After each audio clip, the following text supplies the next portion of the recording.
Hi, everyone, and welcome to our graduate case studies. I'm Dr. Rebecca Troy, owner and founder of Retrain the Dyslexic Brain. And we're just really thrilled to be able to do these for yet another year. So something that we're really proud of is that every other week in 2024, we came on to celebrate one of our client graduates and the amazing results and change that had occurred for that child, for that parent, for that family. And so we're back again, and we're going to do this for the entire 2025. And so we're kicking off today with a really great case. This one in particular is Kendall, a 13-year-old. And so we do think that this is really powerful, not only to share the data of what happened within this interval, but also to highlight what's possible. In this particular case, we do get a lot of questions about teens, because in many instances, there is a belief that teens who have already gone through a lot of support, a lot of intervention, those types of things in the past couldn't possibly make leaps and bounds of progress in a short period of time. And so Kendall will be a great example of how that's not true at all. But I do think that it's also helpful to hear the human experience. And so beyond the numbers, there is a human life that was greatly impacted as a result of this work. And so we want to highlight and appreciate that. And hopefully from the end of this, you come out inspired about what's really possible for those with dyslexia. So thank you for being here. Let's dive in. So Kendall was with us for 15 weeks. And so I want you to have that in the context of everything that we're about to celebrate. In the grand scheme of things, that is a blip in time. And her mom, who we did a beautiful interview with, said that as well. But this does not have to take forever. I think that sometimes, depending on where you've been doing interventions or support, it can be true that you've gone multiple years of trying to get a different outcome with minimal to any progress. So everything that we're about to share has happened in 15 weeks' time. So Kendall went from 66% accurate in a phonological awareness assessment to 98% accurate.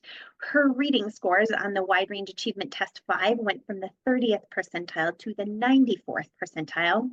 Her scores on the spelling and the Wide Range Achievement Test 5 went from the 5th percentile to the 14th percentile, with an additional 9 items that she had phonetically correct, which would have put her at the 57th percentile. So we'll talk about that. But here's something that I think is awesome. Her mom's an engineer. She has zero background in education, zero background in neuroscience, and she still very, very successfully brought her daughter through the program with our coaching. And so she said, as a parent, you don't always really know what to do, but there's really nobody that's looking out for your child's success like you. And so she dug in, she did all of the hard work. She said, hearing sounds and words is just automatic now for her brain. She doesn't even have to think about it, especially when she was doing the exit assessment.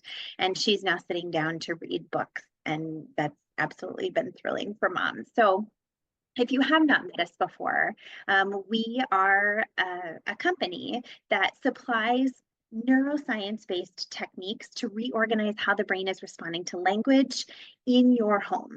So everything that we're sharing is something that happened in their living room, and sometimes in Kendall's room, as her mom kind of shared on the celebration video. Like Kendall got to choose where she did the work.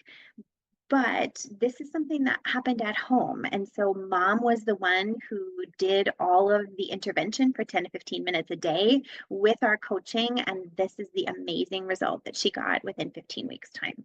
So I always think that it's really, really powerful to start with this information just to give you a deeper understanding of what dyslexia really is, because often that information is not very well articulated. So you can see over on the right-hand side, there are 2 images of a brain scan. So this is an fMRI. And on the left, you'll notice the person without dyslexia has activity in the back part of the brain, which we call the occipital lobe. This is where vision is controlled. And as you compare it to the person with dyslexia, you'll notice that they do not have that same activation during language tasks. Again, more activity, the hotter the color, the more activity there is. There is activity in the typical person's parietal temporal lobe, where a lot of the sounds of language are being produced, and far less of that activity in a person with dyslexia. So really what that ends up looking like is, for example, if we had the word cat in front of their eyes and we were asking that brain to kind of take in that information, try to figure out what the sounds were, what are the letters, how do they go together, because the brain doesn't have activity for that, you might add letters in that don't belong. You might omit letters that are supposed to be there. You might try to decode a word, get the first couple of letters correct, and then guess, because the brain really, really struggles to be able to connect sight and sound together. And so this profile can be seen in a similar way through an EEG. So again, this is a typical reader, same profile, activity in the back and in the side. Reader with dyslexia without activity in the back, far less in the sides. But here's the image that I really want you to kind of center in on, and it's what's possible for the brain. So I think just like we used to think that the world is flat and that, we used to also think that intelligence was fixed and that once the brain was functioning in a certain way, it was always going to function that way. But through the power of neuroplasticity, through the power of imaging equipment that has continued to evolve and improve, we've seen that it is absolutely possible to change your brain all of the time, even with adults. So whether that's learning a foreign language or learning how to play an instrument, or, gosh, they've even done studies on London cab drivers before they had to learn the map of the city and after they had to learn the map of the city, and just even recognizing the difference in spatial thinking that was possible before and after. So the brain is a dynamic organ that is capable of change over time. And so if you've been told before that dyslexia has got, there's nothing that you can do, you're just simply going to have to live with that forever, it's just simply not true. You absolutely can teach the brain to hear and respond to language, which has a very, very powerful impact on reading and spelling, as we're about to see from Kendall and Christine. So we interviewed Christine, Mama, who did the program with her daughter, and here's what she had to say. So for Kendall, she did know back in kindergarten that there were issues with reading. And so this is not uncommon. Kendall has an older brother who was neurologically typical. And so that's a lot of times the ways that families figure out that something is going on is like, wow, this is vastly different than my other children or other child.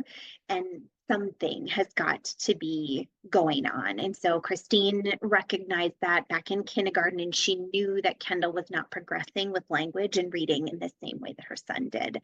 So by second grade, the teacher mentioned that she was concerned, but not overly so. So I think it's just powerful to know that sometimes kids can be struggling with dyslexia, and whether that is like the teacher doesn't really know what to look for, or there really aren't screening materials or tests that would alert us to potential issues, or any of those different things. Sometimes it's that kids are really well behaved and they're paying attention and they're listening and they're just like a really good student, and it can mask the fact that we're actually having some really significant struggles with language and nobody really picks it up. So by second grade, the teacher did say, I think that there might be something going on. I'm not super concerned, but I think that there might be something. And then by third grade, Christine said that she was already way behind her peers. And so that transition between second grade and third grade can often be a big one, because we switch from learning to read, where a lot of the curriculum might be focused on learning how to decode words, if your school does that, to then reading to learn, where we're actually engaging in science textbooks and social studies textbooks and learning from material where you're actually expected to respond and comprehend and maybe even compare text. And so that transition can be very, very difficult, especially if your brain is still struggling to figure out how letters and sounds go together. And so in that third grade year, Kendall had lots of intervention that got her mostly back on track, Christine said, but by fourth grade, it was the same picture all over again. So, just like with most schools, the expectation and the rigor level after level, grade after grade, continues to progress, but Kendall's skill level really didn't. And so the gap just kept widening for her. And so in fourth grade, she did get a formal diagnosis of both ADHD and dyslexia. Throughout that fourth grade year, she had multiple interventions. She was being pulled out of the classroom by a reading specialist. She was given a computerized program that Christine felt like it really wasn't benefiting her very much. She said, she got to the point where she was an okay reader, but I just didn't want her to struggle as much. She didn't like reading because it was so laborious and such a struggle. And she said, I want reading to be more fun and not always a chore. She was struggling sounding out new words. She was struggling spelling a lot. And so, she was pulled out for 30 minutes of intervention to work with that reading specialist. But despite all of that, there always seemed to be this gap. She said she tried really, really hard. It wasn't like she gave up. Kendall really put in a lot of effort, but she couldn't seem to connect all the dots. And as a parent, Christine said, you don't know what to do, and you can feel really overwhelmed. The interventions that Kendall was being provided weren't an individualized plan. And unfortunately, the group plan did not work for Kendall.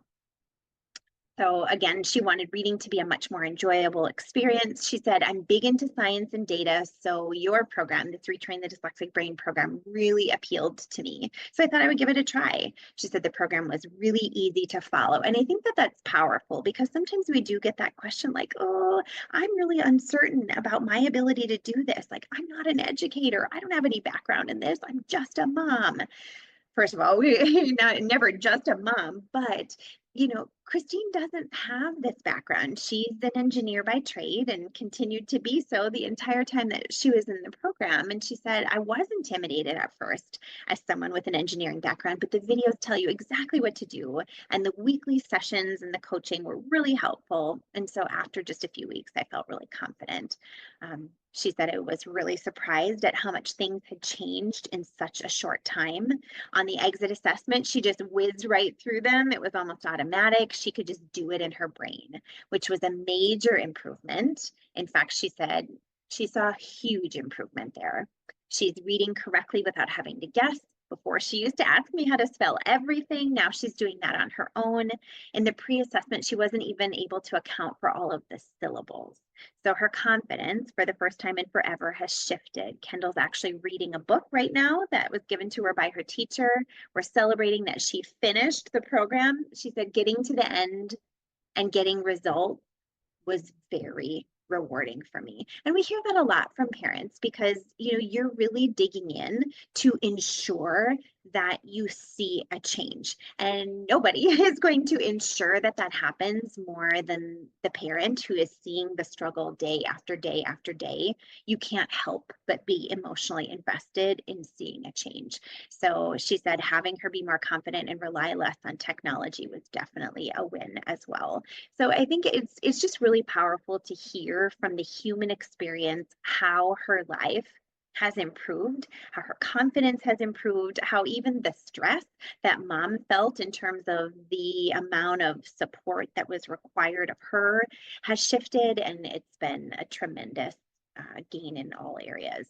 So we'll kind of shift and talk about the data a little bit now, and I'll kind of walk you through why these results are so amazing. So I mentioned these scores before, so I'll kind of dive into specifically what that looks like from a statistical perspective. So when she started with us, she was 66% accurate, so just a little bit more than half. But this test really asks you to be able to hear all of the sounds in the word. So for example, one of the assessment items is say the word Germany, take away ma, what's left?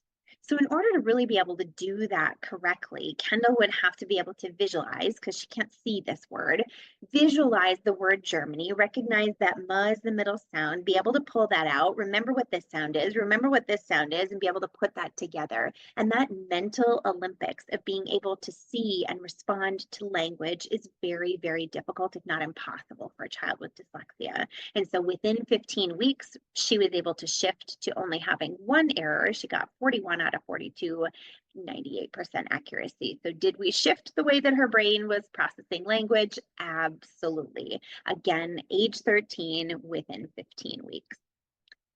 So next I want to show you the normal distribution curve and just talk to you a little bit about statistics. So I don't want you to feel like, oh gosh, I have to be a statistics expert as it pertains to this, but I want you to have a background so that you understand how big of a deal that this is. But in the center of this diagram is this red line, which represents the 50th percentile. This is what we would consider average. So we know that for every child in an academic year, we do expect them to grow. You start first grade, you end first grade. You start second grade, you end second grade. And we would expect that during that time, you are growing in your abilities and in your skills. And so researchers have actually studied how much growth is typical for an average kid within an entire academic year. And what they found is that 0.3 of a standard deviation is typical growth. So that's right here where this blue line is. So like 1 standard deviation is to go from a line to the next line. So this would be like a 1.0. So a 0.3 is what would happen in a typical school year. If whatever intervention that you are doing has a moderate statistical significance, meaning like, yeah, we're moderately sure that this had a very positive impact, it's going to move the child from the red to the green. Big growth. If the intervention had statistical significance, meaning we know with certainty that this intervention had a positive correlation and a positive impact on the child, it is a 0.8 of a standard deviation or higher. So that would be kind of where this orange is.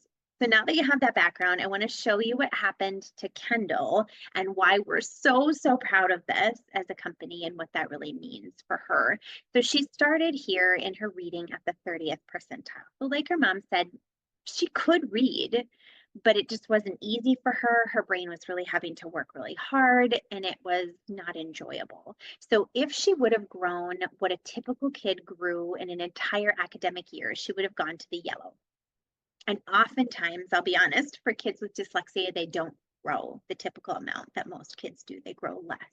And so that's where we get this pervasive gap between the child and their peers. So every one of their peers continues to grow every academic year. And for many kids with dyslexia, they stay in the same spot, making minimal, if any, progress.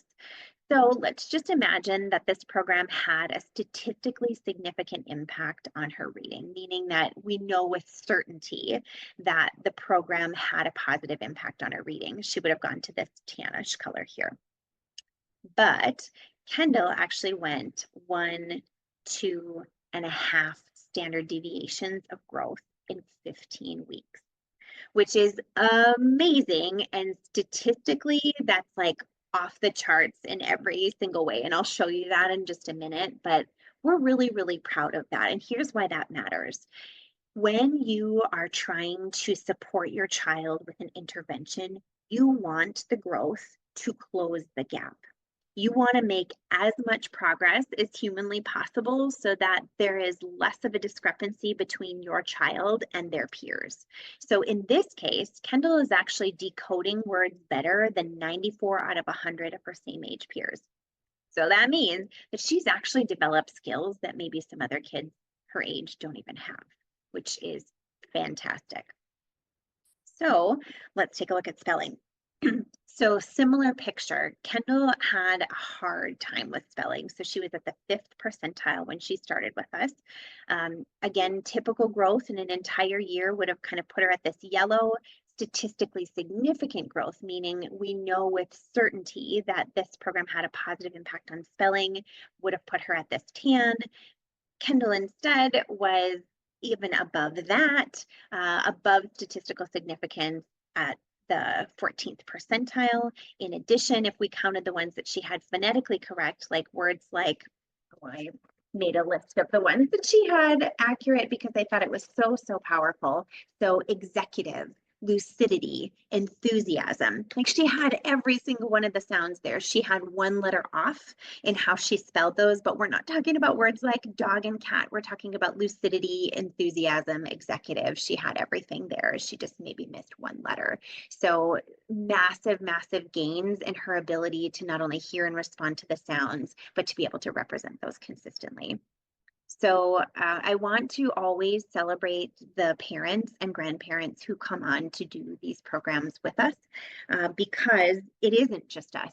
I will say that, there have been times where we've given the program to a family and they've not used it. And so it's required of the family to show up, to be consistent, to be coachable, to do the work. And so even though Christine did not have a background in education and she was an engineer, she didn't have problems navigating the modules, but she remained consistent. She said in her exit interview that we always did it no less than 5 days a week for 10 to 20 minutes a day. And on days when they knew that they couldn't maybe get it in, they worked extra on another day so that they could make that possible. They did, both of them, maintain a positive attitude, and she held the belief that she was able to do anything that she put her mind to. So I think it's important to recognize that kids can read through us. And so if we don't believe that it's possible, they know that. And so Christine was steadfast in celebrating her. Oh my goodness, every single one of those calls she came with a celebration. Here's a way that Kendall won this week. Here's how she's learning. Here's how she's growing. Super coachable throughout the process. She was willing to dig in and get a solution, even though, it might not have been her first love. So she said before she tried really hard and she couldn't connect the dots. Now it's automatic. She can just do it in her brain. I saw huge improvement, especially in her confidence. And so I think that's what we're all after, right? Like when we think about our kids, we want them to be happy. We want them to be confident. We want them to feel good about who they are as humans. And so what we're really about is lifting the growth potential, what is possible for this child, and we want to knock the socks off of that. So here's what I think is really powerful about having the right tool. So as I mentioned, this 0.3 of a standard deviation is what a typical kid would grow in an entire academic school year. This is what we would consider statistically significant. Our average graduate from Retrain the Dyslexic Brain is double that at a 1.725 average growth. And so it's not about like, are you this age, or do you have this background, or is your parent dyslexic or not dyslexic? It's really the system itself and what we're doing and how we're teaching the brain to reorganize itself that has such a powerful impact on the way that kids are performing. And so I mentioned earlier that this is some of the research on statistical significance and effects. So if you're curious and if this kind of stuff interests you, you can look at some of the research by Dr. John Hattie. He's done a meta-analysis, which is a study of studies, looked at thousands and thousands of studies related to the effects of student achievement. And he published 252 influences related to student achievement, and some of the highest effects, like a 1.0, a 0.99, a 1.3. You can't see it here, but this is a 1.5. So Kendall's 2.5 is off the charts in terms of what we know is statistically significant and has a positive impact. Excuse me. So we're really, really proud of that. So again, when we think about why it's important to choose an intervention that is going to close the gap, it's because there's this other stuff that plays into it. So, when you think about the missed opportunities, sometimes that means you can't be in class with your peers because you're pulled out and you're doing intervention. Sometimes it means you have to miss recess. Sometimes it means you can't participate in clubs. We spoke with a family last week who, because the grades are not at 2.5, we can't do baseball this year, which is something that we love. And so, it doesn't matter where you turn, whether it's your future career or, things that you might dream about for yourself in the future. We don't want current and ongoing struggles. We know that this is something that the child suffers through. It's also true that everybody else in the family suffers too. So if you're responsible for getting your child to do homework every day and they come home with tears and they're angry and they're frustrated or they're depressed or they're anxious, that absolutely impacts you too. And it might impact other kids, or it might just, kind of create this doom over the entire household. And so that's not something to take lightly. And it's really, really important to close that gap as quickly as possible. Because when you do, you can have improved academic performance. You can increase your self-esteem and confidence. You can have better mental health. You can have greater access to opportunities. So I would invite you, if you're listening and you're thinking like, oh my goodness, I see myself, my kiddo in this, in everything that you just shared, there's two things that I think would be really helpful for you as a next step. Many times, just like Christine and Kendall, you don't know for sure if your child is struggling. And maybe because you have an older sibling and you're seeing some discrepancy between what another kid in your household did and maybe this child that you're concerned about, you just need to know, like, is this actually dyslexia or not? You don't always have to go through the formal screening process in order to find that out or to get value in screening in it of itself. So we do have regular dyslexia discovery workshops where within 20 minutes at your house, you can figure out if this is actually what you're dealing with or not. So if that's something that you need some support with, please reach out to our team. We would be happy to help you with those resources. And finally, if you do think that whatever it is that you might be doing with your child, whether it's tutoring at school or tutoring outside of school or, whatever kind of program that you've been doing, or maybe you haven't even started, but if it's getting you minimal, if any, results, or if you're just ready to dive in and do something that has a science-based background that statistically is proven to work, we would invite you to just check and see. So we do complimentary calls with every single person who might want to be a fit to see if it really is. So we'll ask you a bunch of questions to see where you've been, what you're struggling with, and whether or not our program is truly a match for what you need. In addition, we're going to be trying to gather some information from you about, who you are. Are you committed? Are you coachable? Are you able to be our partner so that we can get these amazing results for your kiddo too? So again, if that's something that you need, those are complimentary and you have the ability to reach out to our team and say, hey, I'd really like to talk to somebody. So with that, I want to thank you for being a part of our case study celebrations. Again, we are doing these every other week, and we're just so, so proud of the clients and the families and the journey that they go through in order to come out on the other side with some totally different skills and some totally different feelings about who they are as a human. So thank you for being here, and I look forward to maybe seeing you again in a couple of weeks. Talk to you soon.